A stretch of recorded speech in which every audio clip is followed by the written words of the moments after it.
수사의 통제 규제로서 수사의 조건을 보겠습니다. 자, 수사의 조건은 수사를 통제할 필요성 때문에, 수사를 규제할 필요성 때문에 필요하다라고 말씀드렸고요. 자, 먼저 필요성이 필요하고, 그다음에 필요하다 했을 때도 상당한 수단을 써야 됩니다. 두 개. 자, 필요성과 관련식에서는 범죄 혐의가 있어야 된다. 범죄 혐의가 없는데, 범죄 혐의점도 없는데 수사를 할 필요가 없죠. 자, 여기서 이제 혐의와 관련된 내용을 우리가 지금부터 한번 정리를 해봅니다. 이것도 간간히 출제가 됩니다. 자, 혐의는 어떤 혐의냐? 이런 혐의를 가리킵니다. 여기에 주관적 혐의라는 걸 동그라미 딱 쳐놓고 이걸 별표를 좀 하나 치세요. 자, 객관적 혐의가 아니다 이거예요. 객관적 혐의가 아니고 주관적 혐의입니다. 다만 그냥 지 멋대로의 혐의가 아니고 구체적 사실의 근거를 둔. 자, 이게 어떤 의미냐면 지금 수사의 필요성이라는 것은 이제 지금 수사가 시작되고 있는 이 단계에서 지금 바라보는 겁니다. 즉 수사를 할까 말까 간보다가 그 수사기관의 주관적인 면에, 개인적인 면에 혐의점이 있어 보이면 일단 수사로 들어가야죠. 들어갔다가 이제 객관적 혐의가 드러나면 공소 제기로 가면 되는 겁니다. 공소 제기는 수사의 종착역이고요. 지금 갓 시작되는 단계이기 때문에 주관적 혐의만 있으면 되는 겁니다. 객관적 혐의가 아닌 주관적 혐의라는 것을 다시 한번 생각해 두셔야 됩니다. 따라서 만약에 여기 객관적 혐의를 말한다라고 나온다면 틀린 질문이 됩니다. 객관적 혐의가 있다면 아예 공소 제기로 갔어야 되는 겁니다. 수사가 끝나는 겁니다. 지금은 수사 시작 단계이므로 자, 주관적 혐의를 족하다 알아두시고요. 자, 그다음에 이제 중요한 게 이거예요. 이거 공소 제기 가능성. 양가로 이번은 별표를 당 쳐놓고요. 제가 아까 오후의 마지막에 아주 독특한 범죄가 있다. 독특한 범죄가 바로 친고죄. 친고죄는요, 피해자의 인격을 보호하기 위해서 피해자의 고소가 있어야만 공소 제기할 수 있는 사건을 가리킵니다. 예컨대 모욕죄라고 알죠? 모욕죄. 욕을 들었습니다. 뭐 개새끼라는 욕을 들었는데 저는 욕인 줄 몰라요. 그냥 개새끼를 늘 들었던 소리니까. 그래서 저 같은 경우는 그게 범죄인지도 모르는데 이거 막 내 뜻과 달리 막 이게 공소 제기가 된다면 뭐 내가 조금 문제가 될 것 같아요. 그래서 피해자의 의사에 따라서 피해자가 고소를 해야만 이와 같이 공소 제기를 할 수 있도록 유도하는 게 바로 친고죄입니다. 그래서 친고죄는 앞으로 굉장히 많이 나올 것이고 친고죄는 피해자의 고소가 있어야만 된다. 그래서 고소가 있어야만 공소 제기를 할 수 있다. 이렇게 바라보시면 됩니다. 만약에 그러면 거꾸로 고소가 없다면, 즉 고소의 가능성이 전혀 없다면, 고소가 없다면 또는 고소의 가능성이 없다면 이때는 공소 제기를 할 수 있다 없다? 없다가 되는 거죠. 그래서 고소가 있어야만 된다. 피해자의 인격을 보호하기 위해서 또는 피해자의 의사를 존중하기 위해서. 이번에 친고죄는 굉장히 많이 나올 거예요. 특히 고소와 관련해서. 자, 친고죄는 뭐뭐 있냐면 이 세 가지 범죄를 딱 외우세요. 업, 사, 모 이렇게. 업사모 이렇게 딱 외우시고 이런 것이 대표적인 친고죄이구나라고 생각하시면 됩니다. 업은 업무상 비밀 누설입니다. 업무상 비밀을 누설했다. 자, 이럴 때 피해자의 고소가 있어야만 그 비밀의 주체인 피해자의 고소가 있어야만 된다 해서 업무상 비밀 누설 친고죄이고요. 사는 사자 명예훼손. 사자라고 해서 라이언이 아니고요. 죽은 넷맨입니다. 그래서 사자 명예훼손 이것도 자 대표적인 친고죄입니다. 그러니까 사자 명예훼손은 죽은 사람을 명예훼손했을 때 그럼 누가 고소를 하느냐? 그 친족 또는 자손이 이제 뒤에서 배울 거예요. 친족 또는 자손이 고소를 하면 그때서야 공소 제기할 수 있도록 합니다. 자, 모는 아까 소개했던 모욕죄입니다. 그래서 업사모 이게 오늘 죽을 남겨야 됩니다. 이거는 건 기본이고요. 그다음에 이제 지금 이 친고죄와 비슷한 범죄가 또 하나 있어요. 하나 더 소개할 것은 이른바 즉시고발 사건. 즉시고발 사건 또는 전속고발 사건이라고도 불러요. 즉시고발 사건 또는 전속고발 사건이라고도 부릅니다. 즉시고발 사건이라는 건 뭐냐면 관계 공무원의 고발이 있어야 고발이 있어야만 사건에 대해서 공소 제기할 수 있는 이러한 범죄를 가리킵니다. 이것도 아주 독특한 사건이죠. 예를 들면 세금을 탈세를 했다. 이거 조세 범죄가 됩니다. 조세범 처벌법에 따른 조세 범죄가 되는데 이것에 대해서 가장 그 분야에서 정통한 세무공무원이 그 사건을 먼저 조사를 해서 탈세액이 적거나 어쩌다 한번 탈세를 한 것뿐이라면 검찰로 고발하지 않고 자기 손에서 끝냅니다. 자기 손에서 탈세한 세금 내기하고 가산세 매기고 또는 범칙금 때리고 여기서 끝을 냅니다. 근데 가만히 조사를 해봤더니 탈세액이 어마어마한 겁니다. 또 상습적으로 탈세를 하고 있는 겁니다. 이건 가만히 놔둘 수 없죠. 이거는 검찰로 고발을 해서 공소제기를 유도해서 형사처벌을 시키게 합니다. 이와 같이 이 관계공무원 그쪽 분야에 능통한 정통한 관계공무원의 고발을 통해서만 공소제기가 가능하도록 이렇게 따져가는 범죄를 우리가 전속고발 사건, 즉시고발 사건이라 불러요. 여기서 이제 고발이 이렇게 없으면 공소제기를 못하도록 고발이 있어야만 공소제기를 하도록 하는 이런 범죄입니다. 자, 여기는 뭐뭐 있냐면 이렇게 외우세요. 조세범 처벌법, 방금 전에 예를 들었던 거 세금, 그 다음에 관세법, 조세와 관세는 비슷하죠. 관세법, 그 다음에 출입국관리법.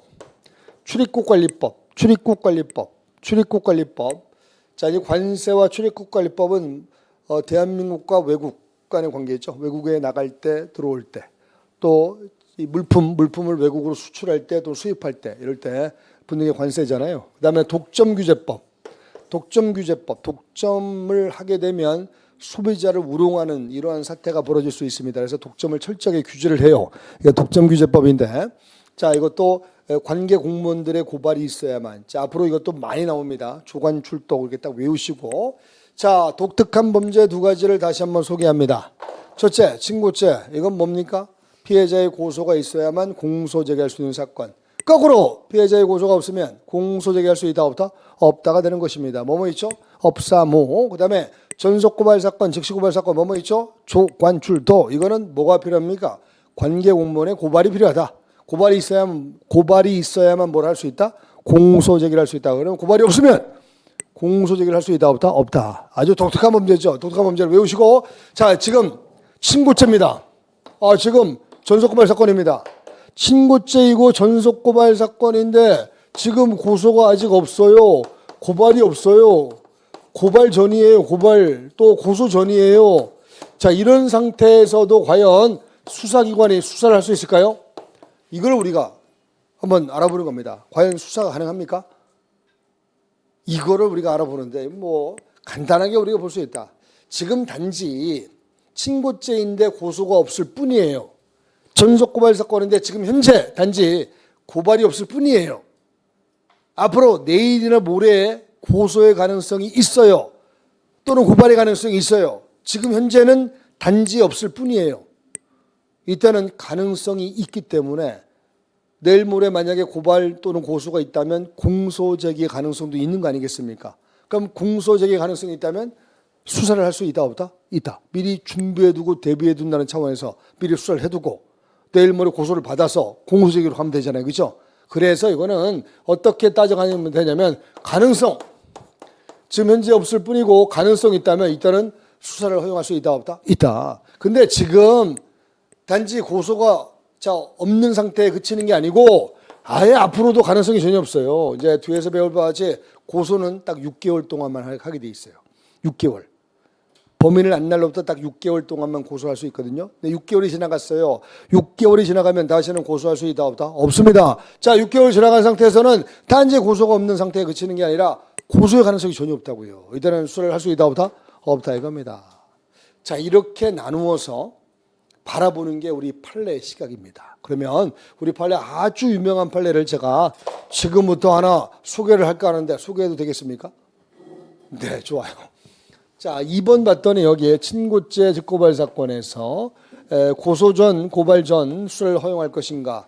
제목에 이렇게 표기하시고 화살표로 쭉 끌어서 이 별로 갈게요. 이 별표 쳐야 됩니다. 33만 5,672개를 쳐봐요, 오늘. 자, 칠 수 있나? 못 쳐. 왕별표 하나 쳐놓고요. 자, 여기 봤더니 이렇게 되어 있습니다.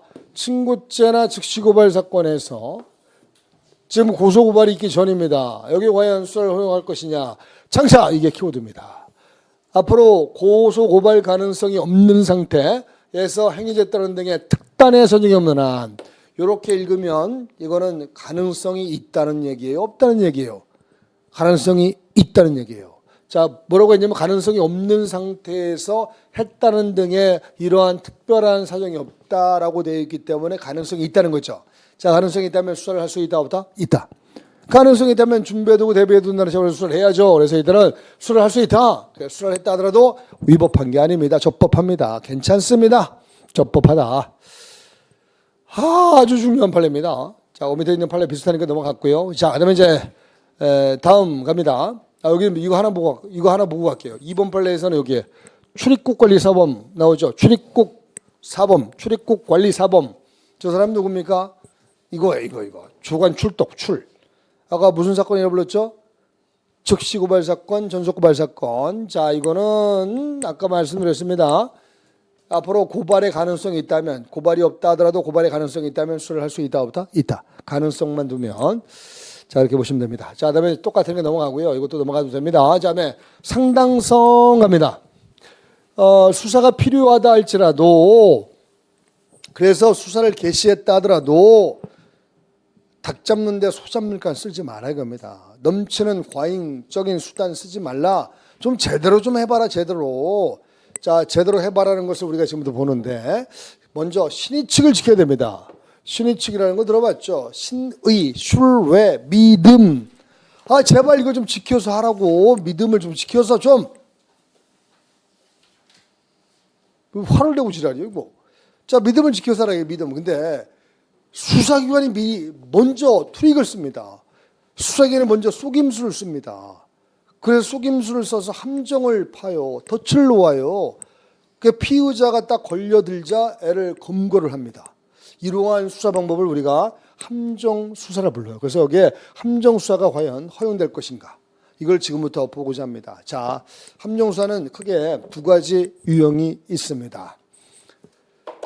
자, 여기에 양가로 4번에 보면 함정 수사가 나오잖아요. 그죠? 여기에 두 가지 유형이 있는데 이거를 바라보고자 합니다. 바로 위에 1번, 그다음에 2번 있죠. 2번 가면 여기에 180면에 또는 2번 가면 함정 수사의 유형을 제가 넣어놨죠. 거기를 한번 참고하시면 됩니다. 자, 크게 두 가지를 한번 바라봅니다. 하나는 부추 빼기. 자, 이렇게 케이스 형식으로 아예 머릿속에 집어넣으세요. 3개월 전인가요? 이 동작구, 여기 특히 노량진역 주변에 엄청난 소매치기들이 여기에 활기를 쳤던 그런 시기였습니다. 특히 부축배기 수법. 부축배기 수법이라는 건 술 취한 사람들이 있잖아요. 옆에서 부축하는 척 하다가 지갑을 빼서 달아나는 수법. 이게 노량진역 주변에 엄청나게 활기를 쳤고 그래서 TV 뉴스에도 나온 바가 있습니다. 믿거나 말거나. 자, 이럴 때 당연히 동작 경찰서에 엄청난 압박이 들어가죠. 동작 구민들이 막 원성을 할 거 아니겠습니까? 그러니까 이제 동작 경찰서에 압박이 들어가고 동작 경찰서에서 부축배기 소매치기 범들을 소탕하자. 이런 이제 작전을 전개를 할 거 아니겠습니까? 근데 애들을 단박에 잡을 수 없잖아요. 그래서 이 노량진역 앞에서 연기를 하는 겁니다.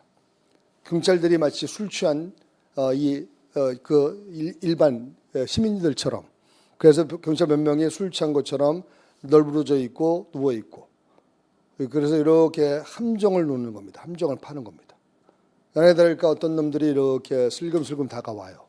다른 경찰들은 매복해 있다가 잠복해 있다가, 그래서 어떤 놈들 슬금슬금 다가와서 술 취한 사람인 걸로 오인하고 그 경찰, 그 술 취한 것처럼 연기하는 경찰을 부축하는 척하다가 지갑을 빼려고 그래요.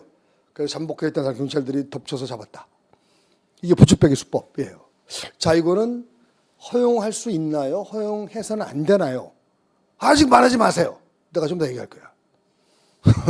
또는 도우미 케이스. 자, 도우미 케이스가 있는데요. 도우미라는 건 노래방 도우미입니다. 자, 지구대나 파출소는요, 만약에 그 관할 구역 내에 범죄의 단속 실적이 없으면 통폐합될 수밖에 없습니다. 평화로운 동네에 지구대가 있을 필요가 없잖아요. 그래서 이제 통폐합되는 것을 방지코자 거기 소속되어 있는 경찰관들이 그러면 범죄 단속 실적을 하나 만들자. 그래서 착한 노래방을 찾아가요. 그 담당 구역 내에 있는 그 노래방 중에 하나를 찾아가서 그 노래방 주인을 꼬드겨요. 마치 손님인 것처럼 가장해서 자기 술 좀 갖고 와라. 노래방에서 술을 못 팔게 돼 있잖아요. 술을 갖고 오고 도우미를 불러달라. 도우미. 노래방 도우미 딱 불러주면 오늘 여기 내가 전세 내겠다 우리가. 뭐 얼마? 200만 원, 300만 원, 뭐 하루 매출이 얼마야 이렇게 막 큰 소리 치는 거예요. 그러니까 노래방 주인이 단 한 번도 도우미를 불러 본 적이 없는 착하게 운영해왔던 주인이었는데 그것을 듣고 솔깃해서 300만 원 준다는데 솔깃해서 도우미를 불렀어요. 부르자마자 손목 내미세요 하고 또 은팔치를 끼우는 거예요. 이게 과연 가능할까? 이런 거 이게 도움이에요. 자, 그러면 두 개의 차이점은 저 부추빼기는 이미 범죄를 범한 놈들이 있어요. 그 놈들을 검거하기 위해서 하는 겁니다. 멍석을 깔아주는 거고 기회를 제공하는 겁니다. 그래서 여러분 뭐라 부르냐면 기회 제공령. 자, 그다음에 밑에 도우미 케이스는 뭡니까? 범죄 의사가 있습니까? 없습니까? 범죄로 나갈 생각을 전혀 하지도 않았던 노래방 주인을 왜 꼬드겨? 이걸 그래서 뭐라 부르냐면 범의 유발령. 범죄의 의사를 범의라 불러요. 범죄의 의사를 유발시켰다 해서 범유발령. 자, 그러면 기회 제공령은 나빠요? 나쁘잖아요. 저 기회 제공령 부추빼기 절도 저 사건은요 오히려 저 동작 경찰서의 경찰관들에게 오히려 표창장을 줘야 됩니다. 저 소탕했잖아요. 검거했잖아요. 오히려 저건 표창장을 받을 감이지 저거를 위법하다라고 해서는 안 됩니다. 그러나 밑에 있는 도우미 케이스 있죠. 도우미 케이스는 분명히 이건 잘못된 거죠. 저건 너무나 잘못된 거죠. 그래서 범위위반령은 나빠요. 그래서 다시 한번 정리하면 기회 제공령 나쁘지 않아요. 그러나 범위위반령은 나빠요. 알겠죠? 머릿속에 잘 익혀두시고 그러면 이거 한번 정리해 보자고요. 우리 판례 갑니다. 이 판례 별표 딱 쳐놓으시고 180면 페이지 수 잘 따라가시고 자 봤더니 이렇게 되어 있습니다. 이 범위유발 이 키워드를 찾아야 됩니다. 범위위반령 나빠요? 나쁘지 않아요? 나빠요. 기회 주거나 기회 제공령 나쁘지 않아요. 그럼 결론적으로 어떻게 되냐면 범위위반령은 상당성에 위배되는 게 맞아요. 위배됩니다. 그러나 기회 제공령은 상당성에 위배되지 않습니다. 그래서 적법합니다. 근데 아까 자 부추빼기로 다시 한번 돌아가 볼게요. 그런 상황에서 연기 내지 연출을 하는 겁니다. 경찰관들이 함정을 파는 겁니다. 그래서 함정을 파고 거기 걸렸다 애를 잡는 것이다 이렇게 제가 소개를 했잖아요. 근데 함정이라는 단어가 좀 반발감, 뭐 거부감이 있지 않아요? 함정? 수사기관이 함정을 팠다? 우리는 공부를 해서 오늘 알고 있지만 일반 국민들은 함정이라는 표현만 잘못 들으면 경찰들이 잘못한 것이네 이렇게 오해할 수 있잖아요. 그래서 앞으로 저 부추빼기와 같은 기회 제공령은 함정 수사라 하지 말자. 저건 권장할 만한 표창장을 받을 만한 수사 기법이니 저걸 함정이라는 표현을 붙여서 국민들로 하여금 오해를 불러일으키게 하지 말자 이거예요. 그래서 기회 제공령은 앞으로 함정 수사가 아님. 그냥 적법한 수사임. 그럼 함정 수사는 뭐만? 범위위반령만. 이건 나빠요, 안 나빠요? 나빠요. 그러면 이제 앞으로 무슨 앞에 뭐 작은 형이든 큰 형이든 뭐 범위위반령이든 기회 제공령이든 형자가 없고 그냥 함정 수사만 나오면 무슨 형으로 봐야 됩니까? 범위위반령. 그럼 나빠요, 안 나빠요? 나빠요. 오케이? 자, 이렇게 정리해 볼게요. 여기 봐요. 그러면 이렇게 돼 있잖아요. 이렇게. 뭐라고 표현하고 있냐면 여기 이 판례 마저 봐요. 맨 끝에 기회를 주거나 기회 제공령에 함정수사에 불과한 경우는 함정수사라 말할 수 없다. 그러니까 뭐만 함정수사라고요? 범위위반령만. 그래서 그 밑에 판례 봤더니 하루 종일 자고 있어. 여기 보면 그래서 범위위반령이 있어. 범위위반령. 범위위반령은 이거는 나빠요, 안 나빠요? 나빠요. 좀. 그다음에 기회를 주는 거, 기회 제공령은 나빠요, 안 나빠요? 안 나빠요. 이거는 괜찮아요. 그래서 이거는 위법한 명사 단정할 수 없다. 아주 A급이고 둘 다 별표를 땅 쳐주시기 바랍니다. 자, 됐죠? 그다음에 이제 요거 한다고 함정수사 관련된 기타의 판례들 몇 개 정리합니다. 첫 번째 판례는 이것도 많이 나왔습니다. 별표. 자, 유인자 케이스입니다. 누군가를 이용하는 겁니다. 정보원을 이용하거나 끈앞풀을 이용해서 애들을 소탕하는 거예요. 자, 근데 유인자가 나가서 애들을 소탕하는데 유인자와 수사기관 사이에 직접 관련이 있습니다. 인적 커넥션이 있고요. 인적 관련이 있어요. 그러면 결론적으로 저 유인자가 애들을 꼬드겼다 하더라도 누가 꼬드긴 거랑 다를 바 없습니까? 수사기관이 꼬드기가 다를 바 없죠. 그렇죠? 이거는 나빠요, 나빠요? 나빠요. 진정한 꼬드기형 범위위반령이에요. 근데 만약에 유인자가 나갔다 하더라도 수사기관이 직접 관련을 맺지 않았다면 저거는 유인자가 꼬드긴 거지 수사기관이 꼬드긴 게 아니죠. 그죠? 수사기관과 유인자 사이에 직접 관련이 없기 때문에 그렇다면 수사기관이 범위 유발한 게 아니므로 저거는 적법함. 앞에는 위법함, 뒤에는 적법함. 아시겠음? 네, 좋습니다. 이야, 이거 봐라, 이거 부추빼기. 뭔가 기분 좋지 않아요? 아는 게 나와서? 모르는 거야, 이게. 부추빼기 어떻게 됩니까? 기회제공용. 나쁘잖아요. 나쁘잖아요. 헷갈리지? 나빠요, 안 나빠요? 진짜 헷갈려, 이게. 이게 헷갈려, 이거. 다음에 여기 보면, 범죄 사실이 많이 늘어난 뒤에야 이렇게 돼 있죠. 자, 범죄 사실이 많이 늘어난 뒤에야 이렇게 돼 있습니다. 이거는 이미 범죄가 있다. 범죄가 있었고 범죄가 있은 뒤에 이렇게 되었다. 이렇게 하는 거죠. 범죄가 있다. 범죄가 있은 뒤에 애를 잡기 위해서 나섰다. 아까 부추빼기와 비슷하죠. 그렇다면 저것도 범위위반령이 아닙니다. 그럼 적법하다. 알겠죠? 자, 그다음에 이것도 마찬가지. 자, 이미 범행을 저지른 이것도. 키워드입니다. 이미 범행을 저지른 이것도 마찬가지죠. 이미 범행을 저지른 놈을 검거하기 위해서. 그럼 저거 무슨 용이에요? 기회제공용. 저도 나쁘지 않아요. 적법하다. 이렇게 보면 되고요. 자, 이것도 마찬가지입니다. 이미 그 전에 범죄가 있었고 그 정확한 증거를 확보하기 위해서. 자, 정확한 증거를 확보하기 위해서 몰래 보고 있었고 그렇게 방치하고 있었다. 이것도 범위위반령이 아닙니다. 괜찮다. 자, 6번 갈게요. 6번. 자, 6번. 여러분 2번 별표, 6번 별표 주세요. 6번. 6번은요, 자, 여기에 동거남의 석방을 위해서, 동거남의 석방을 위한 공적을 쌓기 위해서 얼마나 기특한 년입니까? 그래서 기특한 년 케이스입니다. 동거남자의 석방을 위해서 공적을 쌓기 위해서 뭐 했냐면 얘가 나가서 싹 다 그냥 범죄 조직을 다 소탕을 했어요. 애들을 막 이열종대로 세워서 다 끌고 들어왔어요. 경찰서에. 이 기특한 년이. 근데 이게 키워드예요. 수사기관과 직접 관련이 없이 독자적으로, 이야, 대단한 년이죠. 수사기관과 관련이 없이 독자적으로 나가서 애들 다 소탕해서 들어왔어요. 이거는 범위위반령입니까 아닙니까? 범위위반령이 아닙니다. 수사기관이 꼬드긴 게 아니잖아요. 그죠? 범위위반령이 아님. 그래서 괜찮음. 위법한 함정수사임 아님? 아님. 자, 그러면 위법한 함정수사를 보고 싶죠? 그러면 7번 도우미를 볼게요. 자, 이런 이제 선지가 나올 때 이게 이제 길게 이렇게 선지에 나온단 말이에요. 그러면 저기 앞에 경찰관들이 단속 실적을 올리기 위해서 쭉 읽다가 도우미 딱 나오면 더 이상 읽지 마세요.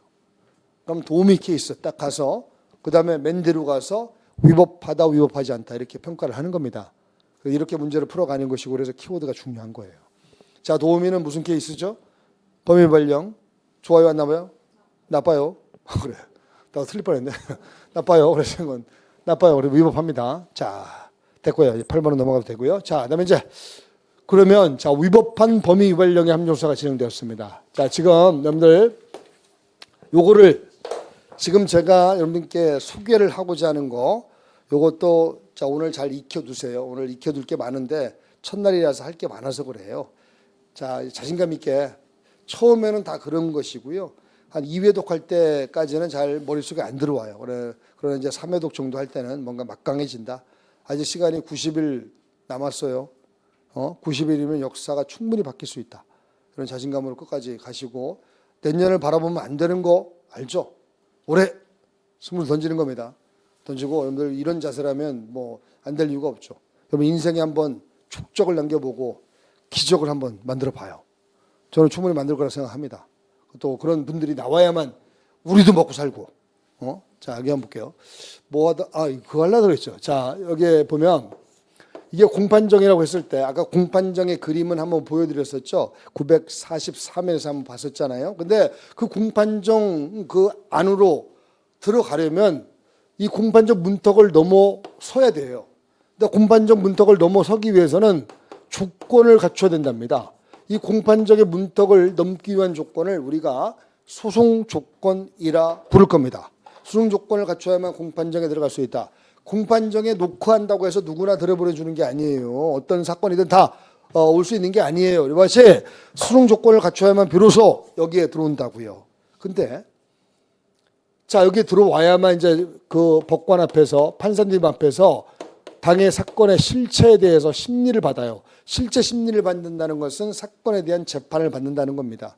실체 심리를 받고 그다음에 이것의 결과, 그다음에 유죄다 무죄다 이런 판결이 나옵니다. 이때 유죄 무죄 판결을 우리가 실체 재판이라 불러요.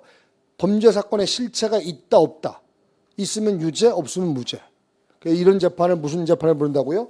실체 재판. 그래서 자, 실체 재판이 나오려면 적어도 수능 조건을 갖춰야 됩니다. 그리고 실체 심리를 받아야 됩니다. 그리고 나서 비로소 자, 유죄다 무죄다 이런 판결이 드디어 나오게 됩니다. 이걸 생각하시고요. 자, 근데 만약에 거꾸로 수능 조건을 갖추지 못했어요.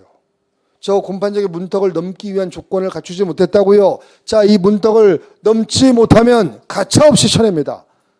넘지 못한 사건을 왜 받아줍니까? 이때 가차없이 문 밖에서 쳐내는 재판을 우리가 앞으로 형식 재판이라 부를 거예요. 형식 재판이 뭔지 아시겠죠? 바로 그겁니다. 형식 재판. 쳐낸다고요. 형식 재판의 가장 대표적인 것이 공소기각 판결입니다. 공소기각 판결도 있고 공소기각 결정도 있고 면소 판결도 있는데 지금 당장은 공소기각 판결만 알아두시기 바랍니다. 자, 앞으로 공소기각 판결을 이렇게 공기판 이렇게 볼 거예요. 공기판. 알겠죠? 공기판 하면 형식 재판 어디서 쳐낸 재판이라고요? 문 밖에서 쳐냈다. 실체 심리를 했다 안 했다? 안 했다. 실체 심리를 하지 못한 채 문 밖에서 쳐낸 재판을 우리가 형식 재판이라 부르게 됩니다. 이거를 이렇게 자 이해를 해주시고요. 자, 그러면 여기를 보고자 합니다. 지금 위법한 범위 유발령의 함정 수사에 의해서 공소제기를 했다 이거예요. 그러면 이 공소제기가 잘 돼 보여요? 잘못돼 보여요? 잘 돼 보인다면 저 정신적으로 좀 문제가 있는 거예요. 잘 돼 보여요? 잘못돼 보여요? 잘못돼 보여요. 왜? 안 좋은 범위 유발령의 함정수사를 진행했고 이것에 이어 급기야 공소제기까지 갔으니 이건 너무나 잘못된 거 아니겠습니까? 그렇다면 이거를 가만히 좌시할 수 없죠. 이럴 때는 공판정의 문턱을 넘을 수 없다. 그래서 공기판으로 쳐냅니다. 저 그림 상으로 볼 때 공기판 알겠죠? 자, 그래서 여기 보시면 이 공소제기는 절차가 법률 규정에 위반돼 무효인 때 해당된다. 잘못되었다. 그 밑에 쓰세요. 공소기각 판결. 공소기각 판결로 처리함. 즉 공기판으로 처리하는 겁니다. 공소기각 판결로 처리함, 공기판으로 처리함. 공기판으로 가차없이 처리하는 겁니다. 자, 이렇게 좀 보아주시면 되고요. 자, 그다음에 이제 우리 여기 갑니다. 이제 어디 가냐면 여기 갑니다. 여기.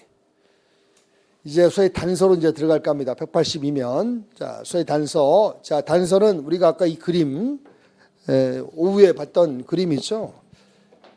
형사소송의 첫 걸음은 바로, 자, 소위 단서, 여기가 첫 걸음이라고 했죠. 첫 걸음인데 이 수사가 시작되게 된 것은 이 단서 때문에 시작됐을 것이다. 그래서 이제 우리가 지금부터 이 수사의 개시 단서, 요거를 지금부터 다루어 보고자 합니다.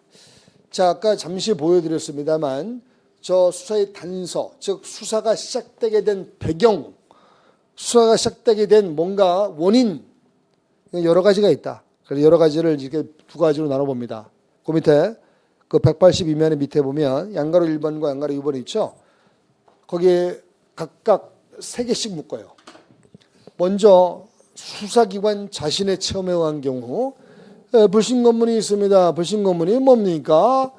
바로 순찰을 도는 겁니다. 누가? 경찰들이 어떤 지역에 어떤 보안을 요하는 장소 주변에 순찰을 늘 돕니다. 돌다가 행동거지가 이상한 놈 걸린다. 정지시켜 질문 조사하다가 범죄 혐의를 포착한다. 그러면 막바로 수사로 들어간다. 이걸 뭐라 불러요? 불신검문. 자, 그 다음에 현행범 발견했다. 수사기관이 길 지나가다가 범죄 현장을 발견합니다. 그럼 딱 서서 그놈들을 잡죠. 현행범 체포로 들어갑니다. 수사로 들어갑니다. 변사체 발견되었다. 변사체 이리저리 검사하다가 이때 변사체 검시를 좀 이따가 말씀드릴 바와 같이 검시라 불러요. 검시. 이제 용어를 잘 제가 정리해 드릴 거예요. 용어를 머릿속에 좀 더 집어넣어야 됩니다. 그래서 변사체 검사하다가 만약에 범죄 혐의점이 발견되면 이제 본격적인 수사로 들어갑니다. 저것도 수사의 단서가 되는 겁니다. 이번에는 다른 사람이 경험한 것을, 체험한 것을 들음으로써 수사의 단서가 되는 경우가 있다. 이걸 타인의 체험의 청취. 자, 피해자의 꼬지름을 듣는다, 고소. 일반인들의 신고를 듣는다, 고발. 범인 스스로의 어떤 자책을 듣는다, 자수. 고소고발 자수도 세 가지 묻고요. 그래서 각각 세 가지씩 묻고 그 구별을 해 두셔야 됩니다. 두 개의 그룹으로. 자, 여기서 가장 중요한 게 뭐라고요? 고소. 자, 고소는 이제 오늘부터 시작되는데 고소는 아주 A급이에요. 고소는 매년 every year 출제가 되고 있다. 자, 그러면 우리 변사자 검시부터 가자고요. 변사자 검시 이 그림을 하나 그려놓고 여러분들 시작을 하셔야 됩니다. 자, 용어 자체가 흔들리시면 안 됩니다. 자, 그러면 이것도 한번 이렇게 나눠볼게요. 지금 범죄 혐의가 포착이 됩니다. 인지가 됩니다. 그래서 이제 수사로 들어갑니다. 그 수사로 들어가게 된 배경, 여기를 우리가 지금 보고자 합니다. 여기에 이거를 큰 개념으로 수사의 단서 또는 내사라고 부른다고 했죠. 여기서 이제 우리 변사자 검시를 보고자 하는 겁니다. 변사차 발견되었답니다. 자, 변사차라는 것은 사인 있죠. 죽은 원인, 사인이 밝혀지지 않은 범죄로 인한 사망의 의심이 있는 이런 사체를 우리가 변사차라 불러요. 당연히 수사기관에 신고가 되면 제일 먼저 출동해서 범죄로 인한 사망인가 아닌가를 살펴봐야죠.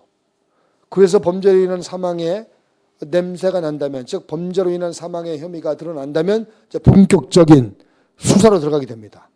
이럴 때 이 변사체를 검사하는 것을 앞으로 검시라고 할게요. 검시. 검시입니다. 검시. 강시도 아니고 검증도 아니고 검사도 아니고 검시.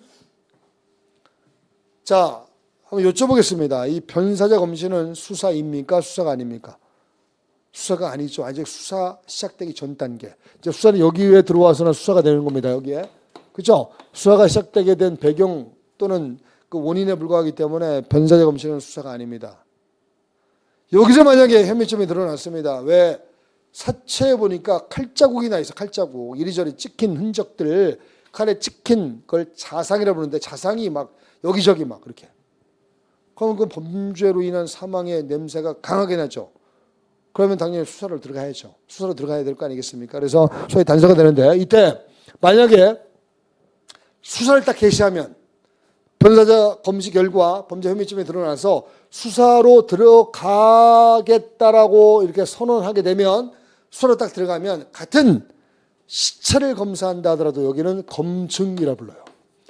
같은 시체를 똑같이 조사하고 검사를 한다 하더라도 저쪽은 검시, 이쪽은 검증. 아까 여러분들 제가 기본 용어 정리해 드릴 때 검증을 한번 소개를 했었습니다. 혹시 기억이 나실까? 자, 이렇게 여쭤봅니다. 검증은 강제수사였습니까? 아니면 강제수사였습니까? 강제수사. 기억나시는군요. 그럼 영장이 필요하다. 그래서 얘는 영장이 필요해요. 강제수사이기 때문에 영장이 필요해요. 그러면 자, 상대적으로 검시는 영장이 필요할까요? 필요하지 않을까요? 검시는 그러면 먼저 수사입니까? 아닙니까? 수사가 아닙니다. 수사가 아니라면 영장이 왜 필요합니까? 여기 영장이 필요하지 않다. 자, 이렇게 정리하시면 됩니다. 검시와 검증의 차이점이 이렇구나. 자, 222주를 보고자 합니다. 변사자 검시. 여기 보면 범죄로 인한 사망의 의심이 있는 사체를 변사체라 부르는데, 자, 이 변사체 내지 변사자는 당연히 지방검찰청 검사님이 검시를 합니다. 이 검시는 이렇게 올려서 수사의 단서에 불과하므로 검증과는 구별되는 겁니다. 자, 이 그림을 보면 검증과 구별된다는 거 한눈에 보이죠? 네, 이렇게 구별됩니다. 근데 이제 여기서 우리가 이걸 생각을 해보자고요. 아까 말씀을 드린 바와 같이 이 변사체 검시 결과 범죄 혐의를 인정했습니다. 그러면 이제 뭐로 넘어가는 겁니까? 수사로. 자, 수사로 넘어가자마자 저 시체를 검사하는 것을 앞으로 뭐라 부른다고요? 검증이라 불러야 됩니다. 그래서 아니라 다를까 검증이 나왔어요. 이렇게.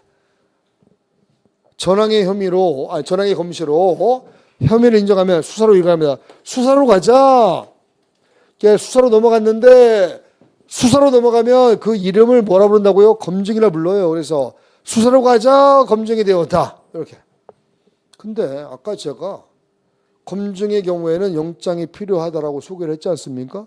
근데 이거 영장 없이 이건 또 뭐예요 이게? 그럼 제가 거짓말하는 겁니까? 아니에요. 저 거짓말 시키는 사람이 아니에요. 자, 이거는요 원래 영장이 필요한데 긴급한 사정이라서 이렇게 영장주의 예외를 두어서 영장 없이 할 수 있도록 하는 겁니다. 원래 검증은 뭐가 필요한데? 영장이 필요한데 근데 긴급하기 때문에 영장 없이 할 수 있도록 하자. 이렇게 가게 되는 것입니다. 자, 변사체 검시는 그 정도 봐두시고요. 그 밑에 내용들 따로 읽으실 필요 없습니다.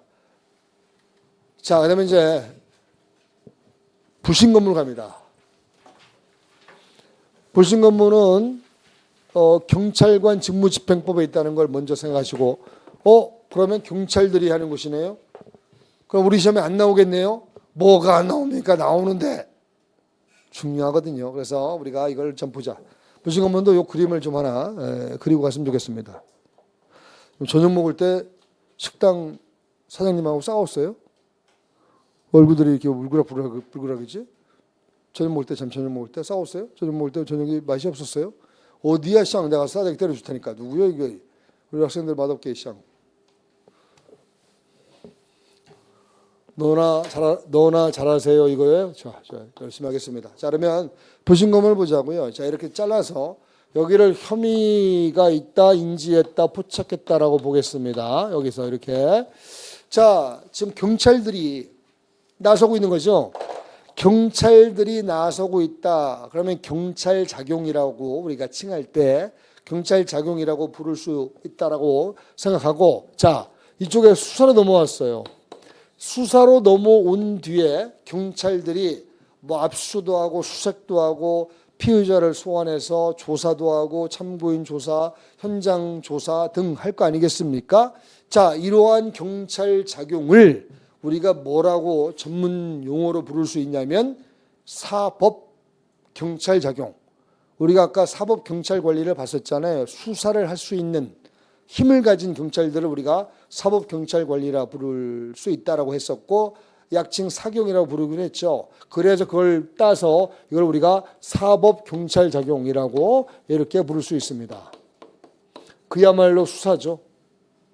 그러면 부신 건물은 여기가 아닙니다. 아직은 우리가 지금 배우고 있는 파트가 뭐냐면 수사의 단서.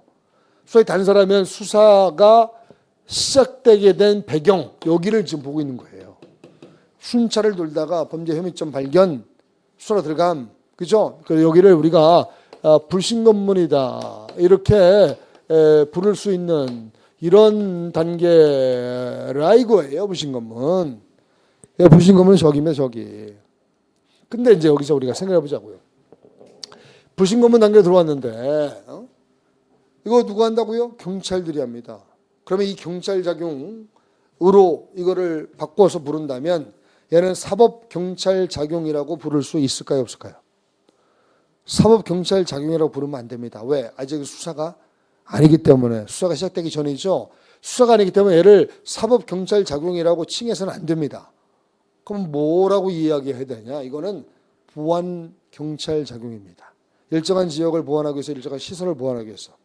그래서 이건 보안 경찰 작용이다. 이렇게 부르시면 됩니다. 그래서 이건 사법 경찰 작용이다 아니다? 아니다 이거예요. 자, 그다음에 이제 우리 그 대상자가 되는 사람의 이름을 붙여보자. 수사 단계에서 수사의 대상이 된 자를 우리가 뭐라 부르기로 했죠 아까? 피의자. 그래서 피의자. 그래서 여기는 피의자입니다. 피의자를 대상으로 수사가 진행되는 겁니다. 그래서 여기는 피의자라고 부르게 됩니다. 오케이? 그러면 이게 피의자라면 도대체 얘는 우리가 보통 이제 고동수상자라고 불러요. 고동수상자가 오면 자, 순찰 돌다가 그놈을 정지시켜서 질문 조사한다. 그러다가 범죄 혐의점이 드러나면 이제 수사로 넘어간다. 이런 그 과정인데, 그 얘를 뭐라 부르냐? 거동수상자. 전문용어로 거동불심자라 불러요. 거동불심자. 거동불심자 내지 거동수상자. 거불자 또는 거수자. 이라고 부릅니다. 아, 양자는 구별됩니다. 어디가 더 무게감이 있는 지위죠? 어디가 더 무게감이 있어 보입니까? 피의자가. 피의자가 더 무게감이 있다면 당연합니다. 자, 그러면 여기서 이제 아까 우리가 뭘 배우냐면 피의자의 지위가 시작되는 시기. 언제였죠? 피의자의 지위가 시작되는 시기? 수사가 실질적으로 개시된 때. 왜 피의자의 지위가 시작되는 시기를 왜 그렇게 어렵게 잡아갔죠? 이유는 진술거부의 고지 때문에. 아, 좋아요. 그래서 그건 진술거부의 고지. 그래서 여기 이 단계에 와서나 비로소 진술거부권을 고지하게 되어 있는 겁니다. 그러면 여기서는 진술거부권을 고지한다 한다. 여기는 고지를 하지 않습니다. 그러니까 거불자에게는 거수자에게는 진술거부권의 고지 없이 막바로 질문합니다. 어디 가세요? 뭐 했어요? 고지 없이 갑니다. 잘 봐야 됩니다. 요 내용이 굉장히 중요한 내용이라고요. 알겠죠? 자, 그러면 이 정도 보고 우리 기본서의 내용을 정리해 볼게요. 이게 수사의 개시 단서에 불과하므로 이거 행정경찰, 보안경찰 작용에 불과하다라는 뜻. 이거 불과하다라고 제가 써놓은 이유는 이렇게 이거는 사법경찰 작용이 아니다는 뜻입니다. 사법경찰 작용이 아니라 보안경찰 또는 행정경찰 작용에 불과합니다. 그 다음에 이제 2번 갑니다. 불신검의 대상 누구라고요? 거불자입니다. 거동수상자, 거동불심자. 화살표로 끌어가지고요. 그 밑에 판례 박스로 갈게요. 이 판례도 별표입니다. 불신검의 대상자인지 여부는 어떻게 판단합니까? 잘 판단하면 되지. 객관적 합리적 기준에 따라서 판단해야 됩니다. 당근 객관적 합리적 기준을 판단하면 당연하죠. 자, 그 뒤에 있는 문장을 여러분들 잘 이해하시고 머릿속에 집어넣으셔야 됩니다. 그 뒤에 있는 문장 뭐라고 되어 있냐면 반드시 불신검문의 대상자에게 형사법상 체포나 구속에 이를 정도의 혐의가 있을 것을 요한다 볼 수 없다. 이렇게 되어 있습니다. 이게 과연 무슨 뜻일까요? 자, 다시 한번 볼게요. 반대 불신검문 대상자에게 체포나 구속에 이를 정도의 혐의가 있을 필요가 없다. 이렇게 되어 있습니다. 이거는 바로 이겁니다. 이 체포나 구속에 이를 정도의 혐의라는 것은 곧 피의자를 가리키는 개념이에요. 여기서 체포가 이루어지고 구속이 이루어지잖아요. 여기서 체포가 이루어지고 구속이 이루어지니까 여기에 이를 정도까지 갈 필요가 없다. 왜? 그 전 단계에 불과하기 때문에. 이해되죠? 그래서 저것도 출제가 굉장히 많이 됐어요. 그 다음에 이제 그 밑에 판례를 보면 범죄를 예방. 제가 이제 여기 이 판례를 언급하는 이유는 이 판례의 이 제목 때문이에요. 범죄를 예방하다. 자, 범죄를 예방하다면 여기 볼게요. 예방하는 단계는 여기입니까? 여기입니까? 여기라고 하시면 돼요. 여기입니까? 여기입니까? 여기. 여기서 가르치는 여기는 여기죠, 여기. 여기 예방이고 여기는 진압하는 것이고 범죄가 벌어진데 범죄를 진압하는 것이고 예방은 여기. 그래서 범죄 예방이라는 표현 나오면 이건 주로 부신검문. 또 앞에 게다가 제목 맨 앞에 뭐라고 되어 있죠? 경찰관 직무집행법으로 되어 있죠. 그러면 더더군다나 부신검문. 자, 그러면 이런 거 뭐 적법하게 되기 위해서는 적어도 이렇게 행위가 이렇게 눈앞에 막 이루어지고 하는 것이 객관적 인정. 그다음에 이거 당장 제지하지 않으면 안 될 거 이런 것들이 있을 때 예방작용으로서 제지할 수 있다. 자, 그다음에 이제 요거를 한번 보겠습니다. 요것도 출제가 제법 되었어요. 별표 땅 치세요. 무슨 음악을 좋아해요? 말하지 마세요, 그냥. 독백이었어요, 그냥. 어떤 음악을 좋아하는 놈이 그냥 동네에서 음악을 막 만땅으로 최대 볼륨으로 틀어놓고 막 지들 친구들하고 놀고 있어요. 당연히 동네 주민들이 신고가 들어갔겠죠. 경찰들이 출동해서 제발 음악 좀 끄라고. 근데 최대 볼륨으로 올려놓은 그런 상황에서 이제 끄라고 한다고 그게 들려. 애들이 뭐 그냥 아랑곳하지 않고 뭐 그냥 춤추고 난리를 뽀개요. 자, 여러분들이 경찰이라면 나 경찰 될 거 아닌데요? 라고 생각하지 말고 경찰이라면 이런 상황에서 어떻게 대처하겠습니까? 1번 집을 폭파한다. 2번 총으로 갈긴다. 3번 그 집으로 들어가는 전기를 차단시킨다. 3번이 그래서 낫겠지. 그래서 여기 보면 이제 전기를 일시로 차단하는 거. 이거를 할 수 있다 겁니다. 이런 상황이라면. 그러니까 전기를 일시로 차단하려고 할 수 있다. 자, 이 정도 봐두시고요. 그 다음에 이제 5번입니다. 이제 이런 것들 뒤에서 하면 되고. 다음 불신검문의 방법 볼게요. 자, 불신검문의 방법은 정지시켜 질문조사합니다. 순찰을 돌다가 행동거지가 이상한 놈은 나타났다. 정지시켜 질문조사. 자, 정지시키는 것은 질문하기 위함입니다. 그냥 경찰관이 옆에 따라가면서 질문해도 됩니다. 정지시키는 것은 그냥 선행수단으로 이루어지는 조치일 뿐이고, 자, 불신검문의 핵심은 여기에 있습니다. 질문에. 질문의 핵심이 있는 거잖아요. 뭔가 조사하기 위해서. 근데 이걸 봐야 됩니다. 질문과 관련해서 경찰관서로 동행함을 요구하는, 경찰서로 가시죠. 서로 가시죠. 잠깐 가셨다가 뭔가 확인하고 가시죠. 이렇게 하는 거. 그 다음에 또 질문과 관련해서 소지품 검사. 그 질문하다가 거기 그 필통에 있는 거 뭐예요? 쳐다보지도 않네, 쌍. 이렇게 물어. 그럼 필통에 있는 거 뭐 뭔가 깨름직하는 거 물어본 거 아니에요, 그죠? 그러면 그걸 소지품을 꺼내서 검사할 수 있나요? 이른바 전문용어로 센터 까기 이거 할 수 있나요? 이상해. 그 다음에 이제 정지와 관련해서 자동차 검문, 자동차를 세울 수 있나요? 이것도 봅니다. 자, 시험 문제 많이 출제가 되었던 부분입니다. 그래서 좀 신경 쓰세요. 여기에 입체적으로 바라봐야 됩니다. 정지와 질문, 질문과 관련해서 이거, 그다음에 정지와 관련해서 이거 이렇게 바라보시면 됩니다. 자, 그러면 우리 이거 보자고요. 질문의 핵심이 있습니까? 정지의 핵심이 있습니까? 질문에. 그래서 질문을 위한 선행 수단으로서의 정지인데 문제는 정지욱이 불응했을 때 이거 어떡할 거예요? 야, 이때 실력 행사가 허용될 수 있을까요? 우리 이제 경찰관 직무집행법의 제 3조 7항에 보면 절대 불신검문은 강요하지 못한다, 강제하지 못한다라고 되어 있습니다. 자, 불신검문이라는 이유로 선량한 시민들의 기본권을 침해하면 되겠습니까? 함부로 세워서 함부로 주민등록증 검사하고 함부로 뭔가 센터 까고 이런 건 있을 수가 없잖아요. 그래서 경찰관 직무집행법에 따르면 절대 강제해서는 안 된다, 강요해서는 안 된다. 자, 문제는 강제에 이르지 않는 어느 정도의 실력 행사는 가능할 것이냐. 예컨대 강제로 손목을 빡 잡아서 비틀고 수갑을 채우고 이런 것들이 강제입니다.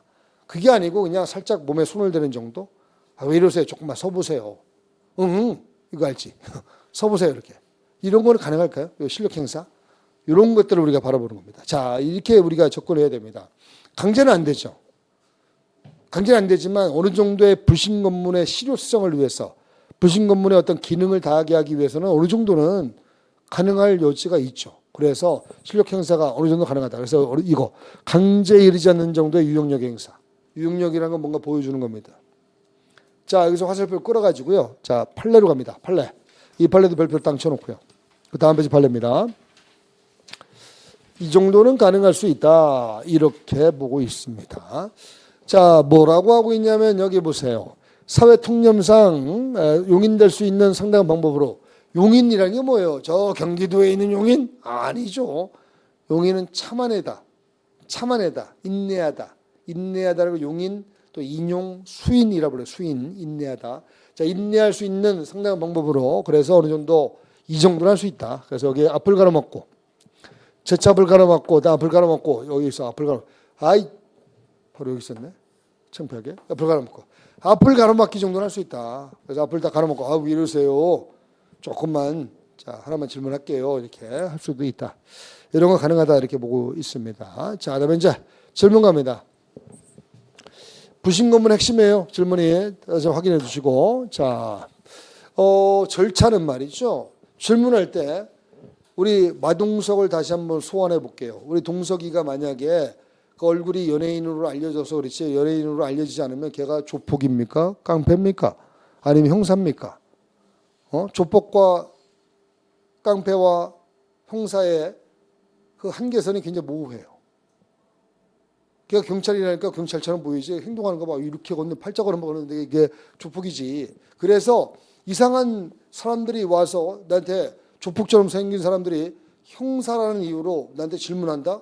내가 답변을 섣불리 할 수는 없잖아요. 그러니까 그들이 자신의 신분증을 먼저 제시해야 됩니다. 신분 제시해서 경찰임이 확인되어야만 내가 그 질문에 대해서 조사할 수 있잖아요. 그래서 여기에 특히 신분을 표시하는 증표 제시 이걸 잘 봐야 됩니다. 신분을 표시하는 증표를 제시하고 다가서야만 내가 서서 그럼 질문해 보세요라고 답변할 수 있잖아요. 자 여기서 화살표 끌어요. 끌어서 밑에 판례로 갑니다. 이 판례도 별표입니다. 자 신분증을 제시하게 됐는데 신분증을 제시하지 않았다고요? 그럼 나빠요 안 나빠요? 나빠요. 근데 잘 봐요. 검문한 사람이 경찰관임이 분명하답니다. 경찰 제복을 입고 있어요. 경찰 제복을 입고 있는데 짝퉁 냄새가 나지 않아요. 경찰 제복 다 팔거든요. 그래서 우리 경찰학원에서는 경찰 제복을 이렇게 어디서 맞춰다가 애들을 입혀요. 동기부여를 하기 위해서. 저기 밑에 중부대학교 애들은 일주일에 한 번씩 경찰 제복을 입어요. 경찰 행정학과는. 그래서 뭔가 모멘텀을 주기 위해서. 우리도 그것 좀 할까요? 근데 우리는 제복이 없어서 뭐 입을 게. 교정본부에 제복이 있잖아 이거. 그거 훔쳐올까? 그러니까 모멘텀을 형성하기 위해서 하는데 저는 설레발이라 봐요. 그런 거 할 바에 그 영어 단어 하나를 더 외우지. 그거 무슨 미친 짓입니까 그게. 자 일단 그래요. 자 경찰 제복을 입고 있는 사람이 있어요. 경찰관님이 오늘추 증명된 거잖아요. 또 고문하는 이유가 범죄에 가는 것이 알고 있었어요. 이런 상황이라면 신분증을 제시하지 않았다 하더라도 뻔할 뻔짜죠. 이건 괜찮다 이런 뜻이에요. 알겠죠? 이렇게 보시면 됩니다. 이것도 별표입니다. 자 다음에 동행 요구 갑니다. 질문을 위한 수단으로 동행 요구하는데 자 아무 때나 동행 요구하는 게 아니에요. 언제만 동행 요구하냐면 그 장소에서 질문하는 것이 당연히 불리하다. 교통에 방해된 방해. 그래서 불방일 때만 불방. 자 교통에 방해된다 불리하다. 자 불리하다 교통에 방해가 된다. 이럴 때에만 동행 요구할 수 있습니다. 단지 답변을 거부했다 해서 동행을 요구할 수는 없습니다. 불리하다 방해. 자, 불방으로 딱 깔끔하게 외우세요. 불방일 때만 동행 요구합니다. 자, 동행 요구할 때도요. 철저하게 신분증 제시하고 목적과 이유 설명하고 즉시 연락할 수 있는 기회 부여하고 그다음에 변호인 조력권 고지하고. 여러분들 맨 끝에 여기 봐요. 맨 끝에 변호인 조력권을 고지하여야 한다. 하나 여쭤보겠습니다. 이걸 변호인 조력권을 고지해야 된다를 만약에 진술 거부권을 고지하여야 한다로 바꾸면 틀린 지문일까요? 맞는 지문일까요? 틀린 지문이 됩니다. 우리가 지금 여기서 보면 불신 거부는 어디죠? 이쪽에 있죠. 아직은 수사가 시작되기 전 단계이기 때문에 진술 거부권의 고지 단계가 아닙니다. 변호인 조력권의 고지이지 진술 거부권의 고지가 아닙니다. 알겠죠? 이렇게 바꿨을 때 틀리시면 안 되고요. 그 다음에 여기에 6시간 초과하여 경찰관서에 머물게 할 수 없다. 자 화살표를 끌어요. 끌어서 그 다음 페이지 갑니다. 판례. 자, 판례 갔더니 그 다음 페이지 거기네. 판례. 그래서 보면 과연 6시간 초과에 경찰관서에 머물게 할 수 없다고 했을 때 이 조항이 6시간 동안 구금하는 걸 허용하는 조항입니까? 지금 6시간 동안 경찰관서에 머물게 할 수 없다라는 경찰관 직무집행법 제3조 6항은 왜 그 조항을 뒀냐면 오랫동안 경찰관서에 가두리하지 말라는 것입니다. 어쩔 수 없이 경찰관서에 갔다 하더라도 좀 짤막하게 핵심적인 사항만 물어보고 빨리빨리 내보내달라 이런 뜻이거든요. 근데 누군가는 이걸 악용을 합니다. 6시간에 꽂혀가지고요. 6시간? 그럼 적어도 6시간 동안은 애를 가두리하는 게 허용되는 조항 아니냐? 이렇게 해석할 소지가 있죠. 자, 이것에 관해서 우리 판례가 아니다라고 보고 있는 겁니다. 이 조항은 절대로 6시간 동안 구금하는 걸 허용하는 거 아닙니다. A급, B급, 판례도 별표 쳐야 됩니다. 자, 그다음에 소지품 검사합니다. 이번 소지품 검사는요, 경찰관 직무집행법에 그 어디에도 명문 규정이 없어요. 경찰관 직무집행법의 제3조 3항은 뭐만 있냐면 흉기조사에 대해서만 규정하고 있을 뿐이지 일반 소지품 검사에 대해서는 전혀 명문의 규정을 두고 있지 않습니다. 자, 경찰관 직무집행법에 법적 근거가 없다고요. 법적 근거가 없는데 저 소지품 검사 센터 가기가 가능합니까? 그래서 문제가 됩니다. 일단 기본적으로 두 가지 시각에서 바라봐야 됩니다. 먼저 불신 검문의 대상자인 고등불신자의 입장에서는 그래도 하나의 대한민국 국민이고 시민이잖아요. 기본권이라는 게 있잖아요. 사생활의 비밀과 자유가 있잖아요. 아무리 경찰이라고 하지만 범죄 혐의점이 확실히 드러난 게 아닌데 내가 왜 내 주머니에서 물건을 꺼내야 되고 가방에서 물건을 왜 꺼내죠? 남자들이야 뭐 꺼내봤자 뭐가 있어? 주머니에 뭐 있어? 근데 여성분들은 이제 핸드백 속에 자신만의 소중한 물품들이 있잖아요. 그래서 이거 좀 문제가 된다. 근데 경찰관의 입장에서 이제 바라봐요. 경찰관의 입장에서는 오죽했으면 그거 꺼내보라고 하겠어요. 딱 봐서 뭔가 촉이 오잖아요. 이 베테랑들은 뭔가 감이 딱 온답니다. 딱 촉이 오고 감이 오는데 저거 분명히 뭐가 있을 것 같아요. 저 가방에. 그리고 겉으로도 막 핏물 비슷한 게 막 묻어 있고. 그럼 그 검사해야 되지 않겠습니까? 그래서 두 가지 시각에서 바라봐야 됩니다. 접점을 좀 찾아야죠. 합일점을. 찾으려고 봤더니 대한민국에 이것과 관련된 이론이 없는 거예요. 그래서 눈을 크게 미국을 바라봤더니 미국에 미 연방대법원 판례에 이런 비슷한 이론이 있더라고요. 오른쪽 날개 밑에 봐요. 오른쪽에 그 날개 밑에 보면 거기에 테리 사건, 이런 사건들, 세브론 사건. 그건 손대는 거 아니에요? 테리 사건, 이제 세브론 사건이라는 이런 사건들이 있다는데 여기로부터 이제 뽑아내는 원칙이 있어요. 그게 이제 다시 그 본문 내용 들어와서 5단계 원칙이에요. 요거. 애인이 없네. 5단계 원칙. 기억부터 미움까지 묶어요. 그래서 이게 5단계 원칙인데 기억부터 미움까지 묶은데 5단계 원칙을 이제 미국에서 수입해가지고 이걸 스탑 앤 프리스크라고 불러요. 스탑 앤 프리스크 원칙이라고 부르는데 영어는 할 필요 없어요. 영어는 가영이한테 배우면 되는 게요. 나한테까지 배우지 말고 그냥 영어는 하지 말고 5단계 원칙이요. 이 정도 지키면 허용할 수 있다. 뭘 지켰냐면 일단 첫 번째 단계는 외부에서 관찰을 하는 겁니다. 가방이나 뭐 주머니나 관찰을 해. 뭐 삐쭉 뭐가 튀어나왔다. 피가 흥건하다. 이런 걸 관찰을 해. 그리고 이제 질문을 해. 도대체 그거 뭡니까? 삐쭉 튀어나온 거 뭡니까? 그 흔적, 빨간물, 흔적이 있는데 빨간물이 뭡니까? 질문해. 그럼에도 불구하고 석연치 않으면 이제 손을 만져. 손을 만지면 뭐 촉감이 있잖아요. 촉감이. 그럼 촉감이 좀 이상해. 꺼내보세요. 게시 요구를 합니다. 그리고 나서 이제 조사한다. 이 5개 단계를 거치면, 이 5개 단계를 지키면 적법하다고 보자. 아무리 소지품 검사에 관한 법적 근거가 없다 하더라도. 시험 문제 안 나옵니다. 왜? 우리나라 판례가 없기 때문에. 근데 꼭 희한하게 안 나옵니다 하면 나오더라고. 근데 안 나옵니다. 안 나올 확률이 거의 뭐 99.9%예요. 그러면 이제 마지막 자동차 검문 갑니다. 제가 왜 방금 전에 그런 멘트를 썼는 줄 아세요? 안 나옵니다. 이런 멘트. 자동차 검문이 우리 시험에 한 10여 년 전, 한 20년 전 가까이 나왔었어요. 우리 검찰 교정직 시험에. 그 애도 그랬어요. 지금 하면서. 판례 검문에 나오겠어? 나왔네. 근데 이제 다른 선지에 정답이 있었기 때문에 묻혀간 겁니다. 근데 보통은 이제 이런 게 나온다 하더라도 어떤 선지에 나온다 하더라도 항상 정답은 판례를 각색을 해서 판례를 틀린 내용으로 만든 게 보통 정답이에요. 그래서 이런 것들을 과감하게 버린다 하더라도 특히 검찰직 분들이 있죠. 형법 총론에 학설 나오는 거 나 같으면 벌써 버렸다. 그 시간에 영어 단어 10개는 더 외우고 있다. 물론 그걸 봐야만 학설 봐야만 고득점 하죠. 그러나 버릴 건 버리고 가야 돼요. 선택과 집중. 3개월 만에 승부수 던져야 될 거 아니겠습니까? 기적을 만들어야 될 거 아니겠습니까? 기적을 만들려면 다 한꺼번에 갈 수는 없어요. 털고 집중해야 돼요. 가볍게 해야만 빨리 날아가지. 내가 말씀드렸잖아요. 되면 정말 겸손하게. 이 시험은 그렇게 호락호락한 시험이 아니에요. 2년, 3년씩 하는 사람들도 수득합니다. 그분들 머리가 나빠서 하는 게 아니에요. 그만큼 어려운 시험이라고. 면접에서 떨어진 분들도 많고. 굉장히 어려운 시험이라고 이거. 그래서 2, 3년 하는 분들이 꽤 많아요. 특히 공안직 시험은. 그러니까 여러분들이 만약에 3개월 만에 5개월 만에 되면 정말 겸손해야죠. 여러분들이 능력을 합격한 게 아니라 이건 누가 주신 거예요. 종교가 뭐예요? 하나님이 주신 거예요. 종교가 뭐예요? 하나님께서 주신 거예요. 그럼 제가 어디 다니는지 알지?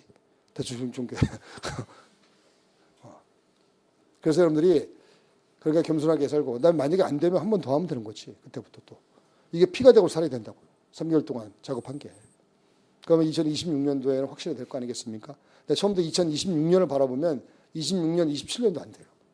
그러니까 이번에 화끈하게 쏘세요. 그래서 3개월 동안 진정 수험생으로 한 3년 이상 공부한 수험생처럼 오늘 가서 밤새 새벽 4시까지 한강을 뛰어요. 진짜 피곤한 얼굴로 내일 아침에 일어나. 그러면 내일 아침에 오면 아, 쟤는 3년 공부했다라는 얼굴이 나타날 거예요. 그렇게. 그렇게. 그래서 겉으로 이렇게 보이라고. 진정 수험생. 죄송해요. 미쳤나 봐. 자동차 건물 하는데 자동차 건물은 3가지가 있어요. 교통 건물이 있고요. 경계 건물이 있고 긴급 수배 건물이 있습니다. 자, 교통 건물이 뭡니까?